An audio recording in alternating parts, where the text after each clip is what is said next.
ముఖ్యమంత్రి కార్యాలయం ప్రతి ఆంధ్రప్రదేశ్ పౌరుడిని ఈ క్రింది విధముగా సహకరించవలసిందిగా కోరుతోంది. దయచేసి మీరు మెరుగైన ఆంధ్రప్రదేశ్ మరియు భవిష్యత్తు తరాల కోసం ఈ క్రింది మార్గదర్శకాలను పాటిస్తారని ఆంధ్రప్రదేశ్ పౌరులందరికీ చాలా వినయపూర్వకమైన విన్నపం.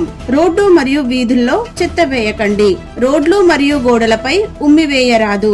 గోడలు మరియు కరెన్సీ నోట్లపై వ్రాయవద్దు. పెద్దలను మరియు ఇతరులను దుష్భాషలాడకండి మరియు అవమానించకండి.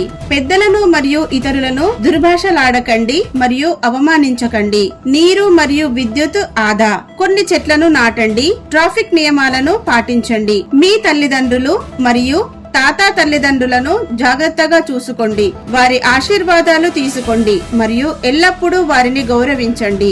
స్త్రీలను గౌరవించండి. అంబులెన్స్ కి దారి ఇవ్వండి. మనల్ని మనం మార్చుకోవాలి తప్ప దేశం కాదు. ఒక్కసారి మనల్ని మనం మార్చుకుంటే దేశం ఆటోమేటిక్ గా మారుతోంది. మన పిల్లలు సురక్షితంగా మరియు పరిశుభ్రమైన వాతావరణంలో జీవించాలని మనము కోరుకుంటే మీ దైనందిన జీవితంలో వీటిని పాటిస్తామని ప్రతిజ్ఞ చేయండి. దేశాన్ని ఏ నాయకుడు మార్చలేడు. మనల్ని మనం మార్చుకోవడం ద్వారా మన ప్రియమైన ఆంధ్రప్రదేశ్ ని మార్చగలిగేది మీరు మరియు నేను మాత్రమే.